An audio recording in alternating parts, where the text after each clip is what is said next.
Magandang hapon nating mga pagkapa-BB team natin dyan, mga followers, lahat po ng ating mga avid fans, ng mga tagahanga natin, yung lahat-lahat ng nanonood sa atin, ang mga OFW dyan. Kumusta po kayo lahat? Sana man po at okay po lahat ng ating mga um, taga-subaybay sa atin. Anyway, meron po tayong update. Sige, mag-update lang tayo ha. Tungkol sa maraming issue. Ano ba talaga ang update tungkol kay Irene? Ano ba talaga ang update tungkol sa ano pa? Yung mga ating mga nagtatanong dyan, mga nagko-comment, sagutin po natin lahat ha. Sige, ano lang tayo, cool lang. Walang ano dito. Start yung mga nagko-comments, dapat daw gastusan ko sina Irene, Badiday. Wala namang question po yun. Kasi meron daw silang vlog. Yeah, well, it's not a question. Alam nila lahat na nakinikita ng vlog. Sa kanila yun. Pumupunta po sa kanilang pamilya. Pumupunta po sa kanilang mga kailangan. Kasi po, tignan niyo po si Badiday po she's going to a private school. Tapos may mga driver pa sila. Siyempre magpapagas pa sila, mga grocery nila. Tapos yung allowance po sa akin na yun. Kasi hindi naman po malaki ang vlog, ang channel namin. It's just a little channel. Sayang din yung kikitain kahit 200, 300 a month, okay na rin yun, pangdagdag. Kaya lahat po ng kinikita ng vlog nila is going to them. Wala po akong ginagastos, wala po kaming ginagastos ng asawa ko at pamilya ko. At saka po, ano pa, ha? Ako pa nga nag-aabono kung minsan talagang malaki ang gastos nila. They are very, very lucky na capable pa kami ng asawa ko. Diba? Tsaka yung mga rami natin tinutulungan dyan is coming from our pocket.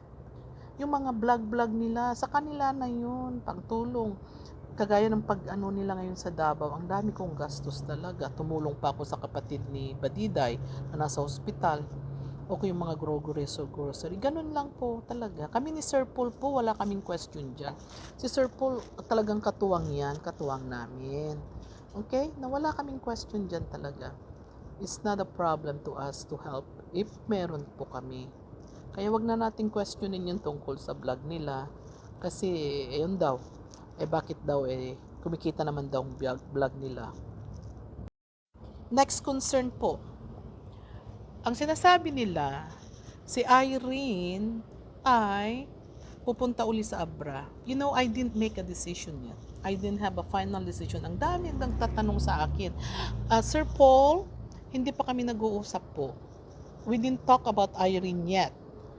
Ang usapan namin nung last time na nag-usap kami, sabi ko, Paul, obserbahan natin muna si Irene. Kasi kung may problema siya sa anak niya, mahihirapan sa school. At kung may problema siya sa pamilya, hindi siya makapag-concentrate. Sayang. 'Di ba? Kaya up to now, hindi po kami nagdi-decision yet ni Sir Paul. Mag-uusap kami. Yeah, true. Andyan na. Subukan natin tulungan. Hopefully na hindi na siya pasaway. Kasi gustong-gusto rin ng pamilya ko si Irene. Gustong-gusto ni Mamang. Kaya, we will try to help her as much as I can. But as of today, I'm telling you the truth, hindi pa kami nag-usap ni Sir Paul. Bakit? Bakit? Ano bang kailangan na magpag-usapan? Marami po kaming pag-usapan ni Sir Paul. There's a lot of concerns and a lot of mistrust. Ang dami-dami. Kaya dapat mag-usap-usap kaming tatlo ni Irene, si Sir Paul at ako.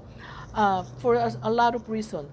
Nakalista po, nakasulat po lahat, and Irene must understand kung ano yung consequences na ngayon. Kasi sinulat ko po at in-email ko kay Sir Paul. So abangan po yun. I-vlog din ni Paul pagdating ni Paul galing sa Maynila.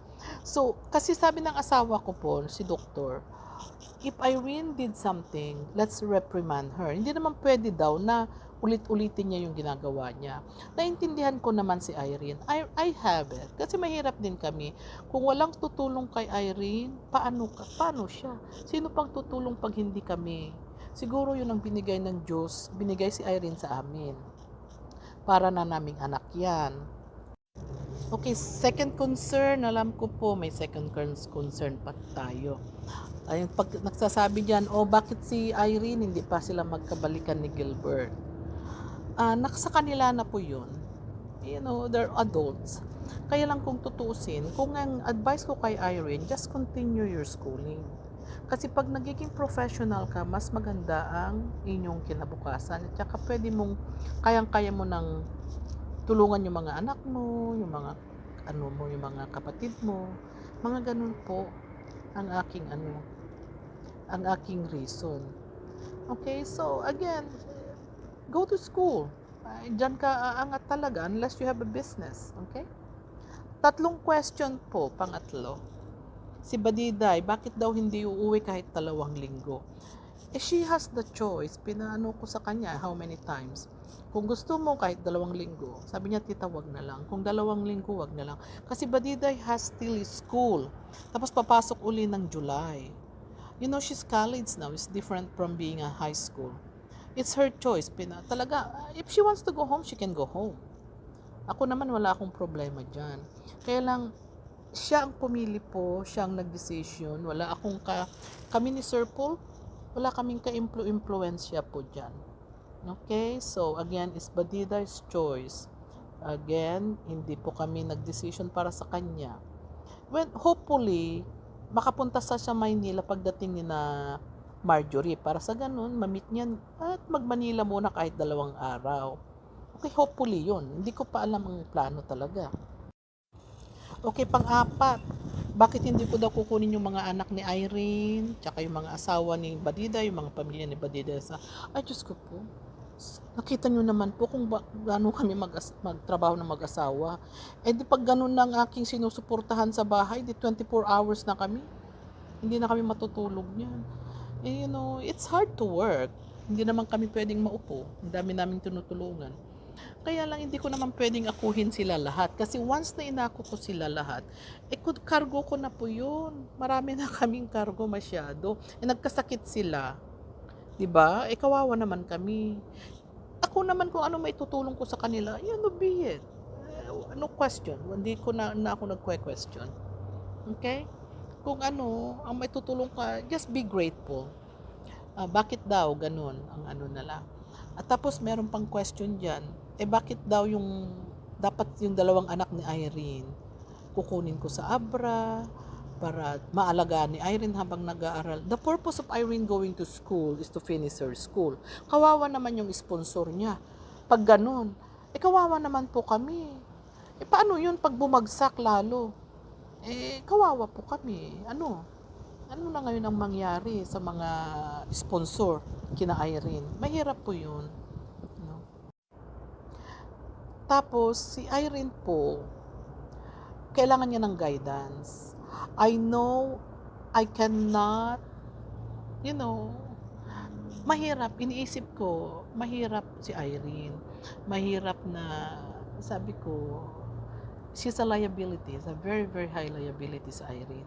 Hoping naman na magbago talaga siya. Kaya ginaguide namin, kinakausap. But, pag bumalik po si Irene sa Abra, there's a lot of condition. I-explain po lahat ni Paul, si Pogong Biyahero po sa vlog niya. Okay? Ang dami-daming condition na linagay ko. Why? Because Irene is a very, very high risk person. Kung minsan hindi mo alam kung saan siya patungo. We always guide her. We always talk to her. Ang daming nang mamahal kay Irene.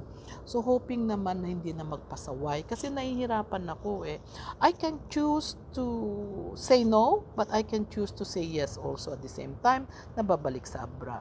Okay? Yun sana po maintindihan nyo. As of today po, hindi pa kami nag-usap ni Sir Paul kung anong gagawin namin kan Irene. Hindi ko naman sasabihin na bibitawan namin, but there's some consequences. Okay? Merong mga meron mga kailangan niyang intindihin. Okay? Number one consequences, pag hindi niya naayos yung sitwasyon nila sa anak niya, hindi pwedeng bumalik sa Abra. Yan ang isang sa mga condition. Pag hindi niya naayos ang pamilya niya, hindi pwede. Kasi mahihirapan lang siya. Ang iniisip niya, yung mga anak niya, ang iniisip niya, yung mga, kung anong mga problema niya, paano siya makakapag-concentrate. Kawawa. Ako, I have a plan for Irene in the next future. And hopefully very soon. My family and I have plans for Irene. Kaya lang as of today, hindi ko pa na-execute kasi I'm observing her very well. Ayaw ko naman siyang tulungan na tudo-tudo na biglang, ayan nga, pasaway. Tapos liability ko pa. Instead na magtulungan niya ako, tulungan ko siya, ako naman I don't ask for anything in return. Kung anong itinulong po namin, okay na dyan. Basta masaya sila, makatapos sila, healthy sila, matulungan namin ng pamilya na. That's all we ask. We don't ask anything in return. Kaya yan po ang mga update natin. Okay?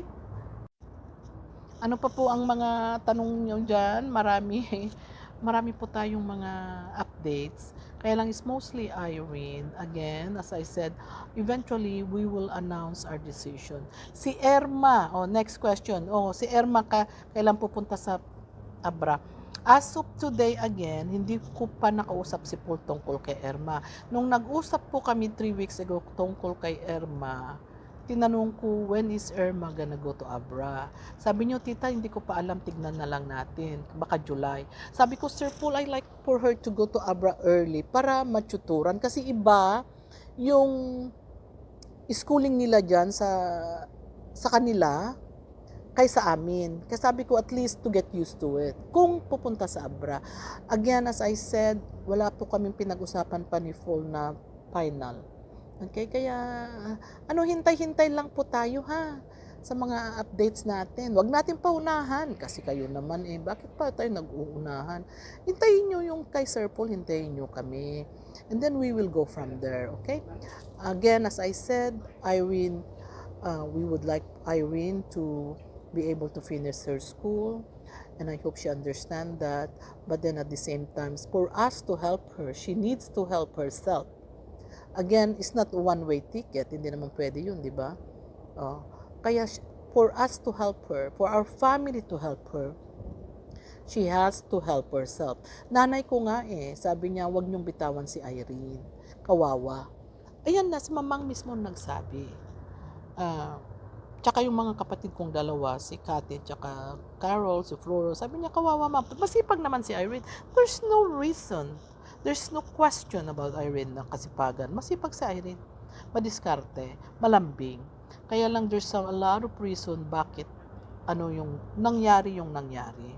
So again, eventually, you guys will find out. Maybe, maybe not. Diba? Anyway, yan po ang update natin tungkol kay Kumaring Irene, sina Badida, sina Marjorie, si Irma. Irma, I think. Okay? Anyway, at the end of the okay po, sa inyong lahat nagmamahal sa amin, salamat sa pagtangkilik, salamat sa patuloy na panonood sa mga vlog namin. Alam ko, bakit daw si Tutoy? Hindi daw si Tita Pibilab ang nag-vlog. Si Tita Pibilab po nasa Amerika. Okay? Si Tutoy po talagang pinagsabihan ko, Tutoy, para meron kayong mga allowance dyan. Dati-dati po sina RJ, saka si Jacob, but they're in Manila, they're very busy on their business. Again, salamat Sir Paul sa pagtulong mo kay Irene, sa anak niya si Niggy. Alam niyo po, pinakiusapan ko lang po si Sir Paul. Sir Paul, sabi ko, tulungan niyo naman si Irene. Hindi lang nahiya siguro sa nahiya lang siguro sa akin, kaya tinulungan niya. Dapat uuwi si Sir Paul sa Maynila before Sunday, before Father's Day. Ang nangyari po, hindi nakauwi kasi hinintay niya po yung usapan namin ni Irene, si Gilbert, at saka si Sir Paul. Kaya naghintay po si Sir Paul para matapos yun. Para sa ganun, walang masabi. Okay, at least natapos na yun. Nakita nyo naman yung vlog niya. So, as I said, again, wait for the update. As of today, hindi pa namin finalize ang mga decision namin ni Sir Paul. Sir Paul, katuwang ko talaga yan si Sir Paul. And again, salamat Sir Paul ha sa tiyaga, salamat sa pagtulong mo kay Irene, salamat sa pagtulong mo sa akin nung ako ay, when I asked you, I do appreciate everything that you are doing for me, for my scholars. Salamat again. You know that I love you. You know that I love you all.